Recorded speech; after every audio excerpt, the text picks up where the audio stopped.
ਭਗਤਾਂ ਦੀ ਦੁਨੀਆ ਨਿਰਾਲੀ ਹੈ। ਪ੍ਰਭੂ ਭਗਤੀ ਕਰਨ ਵਾਲਿਆਂ ਦੀ ਗਿਣਤੀ ਨਹੀਂ ਹੋ ਸਕਦੀ। ਇਸ ਜਗਤ ਵਿੱਚ ਅਨੇਕਾਂ ਮਹਾਂਪੁਰਸ਼ ਹੋਏ ਹਨ ਜਿਨ੍ਹਾਂ ਨੇ ਪ੍ਰਭੂ ਦੇ ਨਾਮ ਆਸਰੇ ਜੀਵਨ ਬਤੀਤ ਕੀਤੇ ਹਨ ਤੇ ਉਹ ਇਸ ਜਗਤ ਵਿੱਚ ਅਮਰ ਹੋਏ, ਜਦੋਂ ਕਿ ਹੋਰ ਲੋਕ ਜੋ ਮਾਇਆਧਾਰੀ ਸਨ ਉਹ ਮਾਰੇ ਗਏ ਤੇ ਉਹਨਾਂ ਦਾ ਕੁਝ ਨਹੀਂ ਬਣਿਆ। ਐਸੇ ਪੁਰਸ਼ਾਂ ਵਿੱਚੋਂ ਭਗਤ ਬੇਣੀ ਜੀ ਵੀ ਹੋਏ ਹਨ। ਭਗਤ ਬੇਣੀ ਜੀ ਦਾ ਅਸਲ ਨਾਮ ਬ੍ਰਹਮਪਾਟ ਬੇਣੀ ਸੀ। ਭਗਤ ਜੀ ਦਾ ਜਨਮ ਸੰਮਤ 1670ਵੀਂ ਬਿਕਰਮੀ ਵਿੱਚ ਅਸਨੀ ਪਿੰਡ ਵਿੱਚ ਹੋਇਆ। ਜਾਤੀ ਦੇ ਬ੍ਰਾਹਮਣ ਸਨ ਅਤੇ ਗਰੀਬ ਇੰਨੇ ਸਨ ਕਿ ਜੀਵਨ ਤੋਂ ਉਦਾਸ ਹੋ ਗਏ ਸਨ। ਰਾਤ ਦਿਨ ਇਹੀ ਵਿਚਾਰਦੇ ਸਨ ਕਿ ਮਨੁੱਖ ਨੂੰ ਆਪਣੇ ਜੀਵਨ ਦਾ ਅੰਤ ਕਰਨਾ ਚਾਹੀਦਾ ਹੈ।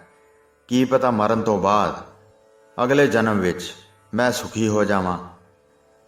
ਐਸੀਆਂ ਹੀ ਦਲੀਲਾਂ ਕਰਿਆ ਕਰਦੇ ਸਨ, ਕਿਉਂਕਿ ਭੁੱਖੇ ਬੱਚਿਆਂ ਦਾ ਵਿਲਕਣਾ ਉਹਨਾਂ ਤੋਂ ਦੇਖਿਆ ਨਹੀਂ ਜਾਂਦਾ ਸੀ। ਹਰ ਰੋਜ਼ ਉਹਨਾਂ ਦੀ ਇਸਤਰੀ ਲੜਦੀ ਸੀ।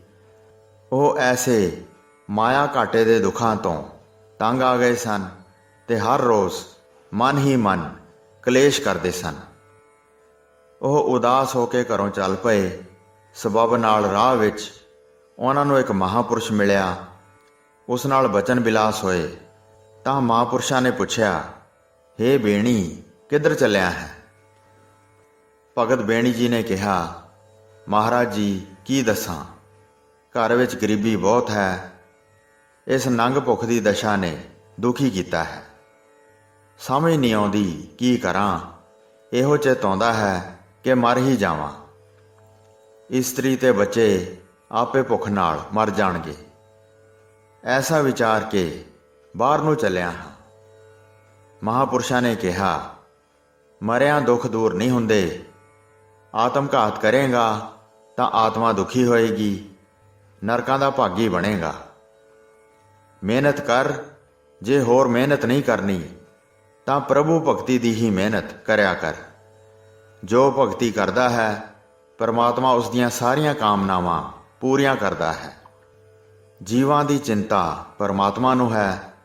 ਕਰਮ ਗਤੀ ਹੈ, ਕਰਮਾਂ ਦਾ ਫਲ ਭੋਗਣਾ ਪੈਂਦਾ ਹੈ। ਕਿਸੇ ਜਨਮ ਵਿੱਚ ਐਸਾ ਕਰਮ ਹੋਇਆ ਹੈ ਜੋ ਇਹ ਦੁੱਖ ਦੇ ਦਿਨ ਦੇਖਣੇ ਪਏ। ਹੁਣ ਤੂੰ ਪ੍ਰਭੂ ਦੀ ਭਗਤੀ ਕਰ ਤਾਂ ਜ਼ਰੂਰ ਭਲਾ ਹੋਏਗਾ। ਉਸ ਮਹਾਂਪੁਰਸ਼ ਦਾ ਉਪਦੇਸ਼ ਬੇਣੀ ਜੀ ਨੂੰ ਚੰਗਾ ਲੱਗਾ। ਮਨ ਤੇ ਅਸਰ ਹੋਇਆ ਤੇ ਜੰਗਲ ਵੱਲ ਚੱਲ ਪਏ। ਉਹ ਜਾ ਕੇ ਭਗਤੀ ਕਰਨ ਲੱਗੇ। ਇਸ ਤਰ੍ਹਾਂ ਕੁਝ ਦਿਨ ਲੰਘ ਗਏ।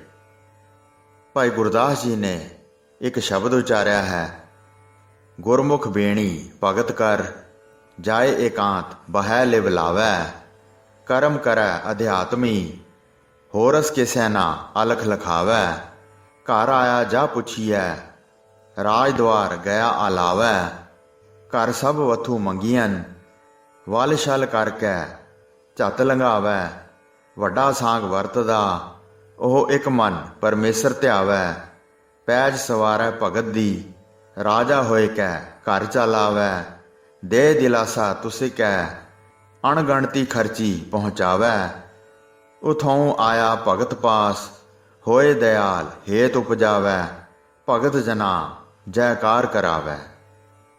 ਮਹਾਂਪੁਰਖ ਦੇ ਦੱਸੇ ਅਨੁਸਾਰ ਭਗਤ ਬੇਣੀ ਜੀ ਬਾਹਰ ਇਕਾਂਤ ਵਿੱਚ ਸਮਾਧੀ ਲਾ ਕੇ ਭਗਤੀ ਕਰਨ ਲਈ ਮਨ ਇਕਾਗਰ ਕਰ ਲੈਂਦੇ, ਪਰ ਭਗਤੀ ਗੁਪਤ ਰੱਖਣ ਲੱਗ ਪਏ। ਕਿਸੇ ਨੂੰ ਉਹਨਾਂ ਨੇ ਨਹੀਂ ਦੱਸਿਆ। ਜਦੋਂ ਉਹ ਘਰ ਆਉਂਦੇ ਤਾਂ ਉਹਨਾਂ ਦੀ ਇਸਤਰੀ ਪੁੱਛਦੀ, ਕਿੱਥੋਂ ਆਏ ਹੋ? ਤਾਂ ਭਗਤ ਬੇਣੀ ਜੀ ਇਉਂ ਕਹਿੰਦੇ, ਰਾਜ ਦਰਬਾਰ ਵਿੱਚ ਕਥਾ ਕਰਦਾ ਹਾਂ। ਜਦੋਂ ਕਥਾ ਮੁੱਕੇਗੀ, ਭੋਗ ਪਵੇਗਾ ਤਾਂ ਜ਼ਰੂਰ ਹੀ ਰਾਜਾ ਦੱਖਣਾ ਦੇਵੇਗਾ। ਉਹ ਧਨ ਪਦਾਰਥ ਬਹੁਤ ਹੋਏਗਾ। ਉਸ ਨਾਲ ਆਪਣੀਆਂ ਲੋੜਾਂ ਪੂਰੀਆਂ ਹੋ ਜਾਣਗੀਆਂ। ਇਹ ਸੁਣ ਕੇ ਬੇਣੀ ਜੀ ਦੀ ਇਸਤਰੀ ਕ੍ਰੋਧ ਨਾਲ ਕੱਪੜਿਆਂ ਤੋਂ ਬਾਹਰ ਹੋ ਗਈ। ਉਸਨੇ ਆਖਿਆ, ਚੁੱਲ੍ਹੇ ਵਿੱਚ ਪਵੇ ਤੇਰਾ ਰਾਜਾ। ਕਥਾ ਦਾ ਕੀ ਪਤਾ ਭੋਗ ਕਦੋਂ ਪਵੇ। ਤੁਸੀਂ ਮੈਨੂੰ ਰਾਸ਼ਨ ਲਿਆ ਕੇ ਦਿਓ, ਨਹੀਂ ਤੇ ਘਰ ਨਾ ਆਉਣਾ। ਆਪਣੀ ਪਤਨੀ ਦੇ ਇਸ ਤਰ੍ਹਾਂ ਕੌੜੇ ਬਚਨ ਸੁਣ ਕੇ ਭਗਤ ਬੇਣੀ ਜੀ ਚੁੱਪਚਾਪ ਜੰਗਲ ਨੂੰ ਤੁਰ ਗਏ ਤੇ ਜਾ ਕੇ ਭਗਤੀ ਵਿੱਚ ਲੱਗ ਗਏ। ਐਸੀ ਸੁਰਤ ਪ੍ਰਭੂ ਨਾਲ ਜੁੜੀ ਕਿ ਸਭ ਕੁਝ ਭੁੱਲ ਗਏ। ਇਸਤਰੀ ਦਾ ਰੋਣਾ ਚੇਤੇ ਨਾ ਆਇਆ, ਭੁੱਖ ਨੰਗ ਤੇ ਆਪਣੀ ਭੁੱਖ ਚੇਤੇ ਨਾ ਰਹੀ ਤੇ ਪਰਮਾਤਮਾ ਨੂੰ ਯਾਦ ਕਰੀ ਗਏ। ਉਧਰ ਅੰਤਰਜਾਮੀ ਪ੍ਰਭੂ ਨੇ ਸੱਚ ਹੀ ਭਗਤ ਦੀ ਭਗਤੀ ਸੁਣ ਲਈ। ਆਪਣੇ ਸੇਵਕ ਦਾ ਮਾਣ ਰੱਖਣ ਲਈ, ਆਪਣੇ ਨਾਂ ਦੀ ਮਹਿਮਾ ਪ੍ਰਗਟ ਕਰਨ ਲਈ ਉਹਨਾਂ ਨੇ ਰਾਜੇ ਦਾ ਰੂਪ ਧਾਰਿਆ ਤੇ ਰਾਸ਼ਨ ਦੇ ਗੱਡੇ ਭਰ ਲਏ। ਧਨ ਲੱਦਿਆ ਤੇ ਜਾ ਕੇ ਬੇਣੀ ਜੀ ਦੀ ਪਤਨੀ ਨੂੰ ਪੁੱਛਿਆ, ਬ੍ਰਹਮ ਭੱਟ ਬੇਣੀ ਦਾ ਘਰ ਇਹੋ ਹੈ? ਭਗਤ ਬੇਣੀ ਜੀ ਦੀ ਪਤਨੀ ਬੋਲੀ, ਜੀ ਇਹੋ ਹੈ, ਪਤਾ ਨਹੀਂ ਕਿੱਧਰ ਉਜੜਿਆ ਹੈ। ਪਰਮਾਤਮਾ ਨੇ ਰਾਜੇ ਦੇ ਅਹਿਲਕਾਰ ਦੇ ਰੂਪ ਵਿੱਚ ਆਖਿਆ, ਉਹ ਰਾਜ ਦਰਬਾਰ ਵਿੱਚ ਕਥਾ ਕਰਦੇ ਹਨ। ਉਹਨਾਂ ਨੇ ਰਾਸ਼ਨ ਭੇਜਿਆ ਹੈ, ਅੰਨ ਹੈ, ਲੀੜੇ ਹਨ, ਮਿੱਠਾ ਹੈ ਤੇ ਘਿਓ ਹੈ, ਇਹ ਸਭ ਸਾਂਭ ਲਓ। ਕਥਾ ਪੂਰੀ ਹੋਣ ਤੇ ਬਹੁਤ ਕੁਝ ਮਿਲੇਗਾ। ਭਗਤ ਬੇਣੀ ਜੀ ਦੀ ਪਤਨੀ ਨੂੰ ਲਾਜ ਆਈ ਕਿ ਉਹ ਝੂਠ ਨਹੀਂ ਆਖਦੇ ਸਨ, ਸੱਚ ਹੀ ਰਾਜੇ ਦੇ ਦਰਬਾਰ ਵਿੱਚ ਜਾਂਦੇ ਸਨ। ਮੈਂ ਐਵੇਂ ਹੀ ਗੁੱਸਾ ਕੀਤਾ। ਉਸਨੇ ਸਾਰਾ ਸਮਾਨ ਰੱਖ ਲਿਆ ਤੇ ਖੁਸ਼ ਹੋ ਕੇ ਭਗਤ ਬੇਣੀ ਜੀ ਨੂੰ ਚੇਤੇ ਕਰਨ ਲੱਗੀ। ਇਹ ਵੀ ਆਖ ਦਿੱਤਾ, ਜੀ ਸਵੇਰੇ ਕੁਝ ਖਫਾ ਹੋ ਕੇ ਗਏ ਹਨ, ਉਹਨਾਂ ਨੂੰ ਛੇਤੀ ਭੇਜ ਦੇਣਾ।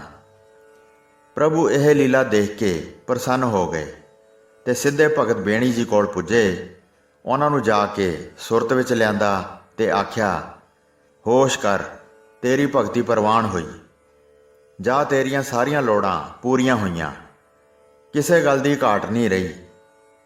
ਭਗਤ ਬੇਣੀ ਜੀ ਨੇ ਦਰਸ਼ਨ ਕੀਤੇ, ਬਚਨ ਸੁਣੇ, ਪਰ ਜਦੋਂ ਅੱਗੇ ਵੱਧ ਕੇ ਨਮਸਕਾਰ ਕਰਨ ਲੱਗੇ ਤਾਂ ਪ੍ਰਭੂ ਆਪਣੀ ਮਾਇਆ ਸ਼ਕਤੀ ਨਾਲ ਅਲੋਪ ਹੋ ਗਏ। ਸਾਰਾ ਕੌਤਕ ਵੇਖ ਕੇ ਭਗਤ ਬੇਣੀ ਜੀ ਭਗਤੀ ਕਰਨੋਂ ਉੱਠੇ ਤੇ ਖੁਸ਼ੀ ਨਾਲ ਗਦਗਦ ਹੋ ਕੇ ਵਾਪਸ ਘਰ ਨੂੰ ਨੱਠ ਉੱਠੇ। ਜਦੋਂ ਘਰ ਆਏ ਤਾਂ ਉਹਨਾਂ ਦੀ ਪਤਨੀ ਉਹਨਾਂ ਨੂੰ ਖੁਸ਼ ਹੋ ਕੇ ਮਿਲੀ, ਚਰਨੀ ਹੱਥ ਲਾਇਆ, ਮੈਨੂੰ ਖਿਮਾ ਕਰਨਾ ਮਹਾਰਾਜ, ਮੈਂ ਭੁੱਲ ਗਈ ਸੀ ਕਿਉਂਕਿ ਭੁੱਖ ਨੇ ਤੰਗ ਕੀਤਾ ਸੀ। ਅਯੋਗ ਗੱਲਾਂ ਮੂੰਹੋਂ ਨਿਕਲ ਗਈਆਂ, ਮੈਨੂੰ ਮਾਫ਼ ਕਰੋ। ਤੁਸੀਂ ਤਾਂ ਸਭ ਜਾਣੀ ਜਾਣ ਹੋ, ਰਾਜੇ ਦਾ ਬੰਦਾ ਸਭ ਕੁਝ ਦੇ ਗਿਆ ਹੈ, ਹੁਣ ਕਿਸੇ ਗੱਲ ਦਾ ਘਾਟਾ ਨਹੀਂ। ਪ੍ਰਭੂ ਨੇ ਸਾਡੀ ਗੱਲ ਸੁਣ ਲਈ ਹੈ। ਭਗਤ ਬੇਣੀ ਜੀ ਸੁਣ ਕੇ ਪ੍ਰਸੰਨ ਹੋ ਗਏ ਕਿ ਇਹ ਸਭ ਕੁਝ ਪ੍ਰਭੂ ਭਗਤੀ ਦਾ ਫਲ ਹੈ। ਜੋ ਮਾਇਆ ਆਈ ਤੇ ਨਾਲ ਹੀ ਘਰ ਦੀ ਇਸਤਰੀ ਵੀ ਖੁਸ਼ ਹੋ ਗਈ। ਬੇਣੀ ਜੀ ਨੇ ਭਗਤੀ ਕਰੀ ਜਾਣ ਦਾ ਮਨ ਬਣਾ ਲਿਆ ਤੇ ਉੱਘੇ ਭਗਤ ਬਣੇ। ਉਹਨਾਂ ਦੀ ਬਾਣੀ ਸ੍ਰੀ ਗੁਰੂ ਗ੍ਰੰਥ ਸਾਹਿਬ ਜੀ ਵਿੱਚ ਵੀ ਹੈ। ਆਪ ਜੀ ਦੀ ਬਾਣੀ ਦਾ ਇੱਕ ਸ਼ਬਦ ਇਸ ਪ੍ਰਕਾਰ ਹੈ, ਤਨ ਚੰਦਨ ਮਸਤਕ ਪਾਤੀ, ਰਿਦ ਅੰਤਰ ਕਰ ਤਲ ਕਾਤੀ, ਠਗ ਦਿਸ਼ਟ ਬੱਗਾ ਲਿਵ ਲਾਗਾ, ਦੇਖ ਬੈਸਨੋ ਪ੍ਰਾਣ ਮੁਖ ਭਾਗਾ, ਕਲ ਭਗਵਤ ਬੰਦ ਚਿਰਾਮੰ, ਕਰੂਰ ਦਿਸ਼ਟ ਰਤਾ ਨਿਸਬਾਦੰ, ਨਿਤ ਪ੍ਰਤ ਇਸ਼ਨਾਨ ਸਰੀਰੰ, ਦੋਏ ਧੋਤੀ ਕਰਮ ਮੁਖ ਖੀਰੰ, ਹ੍ਰਿਦੈ ਛੁਰੀ ਸੰਧਿਆਨੀ, ਪਰ ਦਰਬ ਹਿਰਨ ਕੀ ਬਾਨੀ, ਸਿਲ ਪੂਜਸ ਚੱਕਰ ਗਣੇਸੰ, ਨਿਸ ਜਾਗਸ ਭਗਤ ਪਰਵੇਸੰ, ਪਗ ਨਾਚਸ ਚਿਤ ਅਕਰਮੰ, ਏ ਲੰਪਟ ਨਾਚ ਅਧਰਮੰ, ਮ੍ਰਿਗ ਆਸਣ ਤੁਲਸੀ ਮਾਲਾ, ਕਰ ਊਜਲ ਤਿਲਕ ਕਪਾਲਾ, ਹ੍ਰਿਦੈ ਕੂੜ ਕੰਠ ਰੁਦਰਾਖੰ, ਰੇ ਲੰਪਟ ਕ੍ਰਿਸ਼ਨ ਭਾਖੰ, ਜਿਨ ਆਤਮ ਤਤ ਨਾ ਚੀਨਿਆ, ਸਭ ਫੋਕਟ ਧਰਮ ਅਬੀਨਿਆ, ਕਹੋ ਬੇਣੀ ਗੁਰਮੁਖ ਧਿਆਵੈ, ਬਿਨ ਸਤਿਗੁਰ ਬਾਟ ਨਾ ਪਾਵੈ। ਇਸ ਦਾ ਪਰਮਾਰਥ ਇਉਂ ਹੈ, ਉਪਦੇਸ਼ ਦਿੰਦੇ ਹਨ, ਪੰਡਤ ਨੂੰ ਆਖਦੇ ਹਨ ਕਿ ਹੇ ਪੰਡਤ, ਤੇਰੇ ਹਿਰਦੇ ਵਿੱਚ ਪ੍ਰਭੂ ਭਗਤੀ ਹੈ ਜਾਂ ਨਹੀਂ? ਤਦੇ ਤਾਂ ਬ੍ਰਾਹਮਣ ਭੁੱਖੇ ਮਰਦੇ ਹਨ, ਕਿਉਂਕਿ ਉਹ ਭਗਤੀ ਨਹੀਂ ਕਰਦੇ, ਪਖੰਡ ਕਰਦੇ ਹਨ। ਆਪ ਫਰਮਾਉਂਦੇ ਹਨ, ਹੇ ਪੰਡਤ, ਤਨ ਨੂੰ ਚੰਦਨ ਨਾਲ ਤੇ ਮੱਥੇ ਨੂੰ ਚੰਦਨ ਦੇ ਪੱਤੇ ਲਾ ਕੇ ਤੂੰ ਸੀਤਲ ਰੱਖਦਾ ਹੈ, ਪਰ ਕਦੇ ਸੋਚਿਆ ਹੀ ਤੇਰੇ ਹਿਰਦੇ ਵਿੱਚ ਤਾਂ ਛੁਰੀ ਹੈ, ਭਾਵ ਖੋਟ ਹੈ। ਹਰ ਇੱਕ ਨਾਲ ਧੋਖਾ ਕਰਨ ਤੇ ਤੁਲਿਆ ਹੈ ਤੇ ਬਗਲੇ ਵਾਂ ਠੱਗੀ ਦੀ ਸਮਾਧੀ ਲਾ ਕੇ ਬੈਠਦਾ ਹੈ ਕਿ ਕੋਈ ਸ਼ੱਕ ਨਾ ਕਰੇ, ਜਦੋਂ ਦਾ ਲੱਗੇ ਤਦੋਂ ਖਾ ਪੀ ਜਾਵੇਂ। ਉੱਪਰੋਂ ਤਾਂ ਵਿਸ਼ਨੂੰ ਭਗਤ ਜਾਪਦਾ ਹੈ ਜਿਵੇਂ ਜਾਨ ਨਹੀਂ ਹੁੰਦੀ, ਤੇ ਰਾਤ ਨੂੰ ਸੁਰਤ ਕੁੱਤੇ ਵਾਂਗ ਹੋ ਜਾਂਦੀ ਹੈ। ਪਾਪ ਕਰਮ ਵੱਲ ਦੌੜਿਆ ਫਿਰਦਾ ਹੋਇਆ ਕਾਮ ਕ੍ਰੋਧ ਵੱਲ ਜਾਂਦਾ ਹੈ, ਇਸਤਰੀ ਦਾ ਗੁਲਾਮ ਬਣਦਾ ਹੈ, ਚੋਰੀ ਕਰਦਾ, ਖਾਂਦਾ ਹੈ, 2 ਧੋਤੀਆਂ ਰੱਖਦਾ, ਇਸ਼ਨਾਨ ਕਰਦਾ, ਜ਼ੁਬਾਨ ਨਾਲ ਮਿੱਠੇ ਬੋਲ ਬੋਲਦਾ ਹੈ, ਮਨ ਵਿੱਚ ਬੇਈਮਾਨੀ ਹੈ, ਪਰਾਇਆ ਮਾਲ ਲੁੱਟਣ ਤੇ ਚੁੱਕਣ ਦੀ ਆਦਤ ਹੈ। ਆਪ ਜੀ ਦਾ ਜੀਵਨ ਕੈਸਾ ਹੈ? ਵਾਹ ਰੇ ਪੰਡਤ! ਦਵਾਰਕਾ, ਕਾਂਸ਼ੀ ਆਦਿਕ ਜਾ ਕੇ ਤਨ ਤੇ ਕਸ਼ਟ ਉਠਾਉਂਦਾ ਹੈ, ਪੱਥਰ ਦੀ ਪੂਜਾ ਕਰਦਾ ਹੋਇਆ ਪੱਥਰ ਰੂਪ ਬਣ ਗਿਆ ਹੈ। ਲਾਭ ਕੁਛ ਨਹੀਂ, ਲੋਕਾਂ ਕੋਲੋਂ ਮਾਇਆ ਲੈਣ ਤੇ ਠੱਗੀ ਕਰਨ ਵਾਸਤੇ ਨੱਚਦਾ ਹੈ, ਗਾਉਂਦਾ ਹੈ ਤੇ ਕਈ ਪ੍ਰਕਾਰ ਦੀ ਲੀਲਾ ਕਰਦਾ ਹੈ। ਵਾਹ ਤੇਰੇ ਪੰਡਤ! ਕਦੀ ਮ੍ਰਿਗਸ਼ਾਲਾ ਵਿਛਾ ਕੇ ਬੈਠ ਗਿਆ, ਕਦੀ ਤੁਲਸੀ ਦੀ ਮਾਲਾ, ਚੰਦਨ ਦਾ ਤਿਲਕ, ਜ਼ਬਾਨੋਂ ਜਾਪ, ਪਰ ਕਦੀ ਇਹ ਨਹੀਂ ਸੋਚਿਆ ਕਿ ਹਿਰਦਾ ਕਿੱਧਰ ਨੂੰ ਦੌੜਦਾ ਹੈ।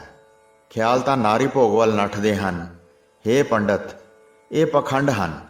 ਗਿਆਨ ਦੀ ਲੋੜ ਹੈ ਪ੍ਰਭੂ ਨੂੰ ਸ਼ੁੱਧ ਹਿਰਦੇ ਨਾਲ ਯਾਦ ਕੀਤਾ ਜਾਏ, ਮਨ ਦੀਆਂ ਵਾਸ਼ਨਾ ਰੋਕੀਆਂ ਜਾਣ, ਤਾਂ ਪ੍ਰਭੂ ਪਰਮਾਤਮਾ ਨਾਲ ਮੇਲ ਹੁੰਦਾ ਹੈ।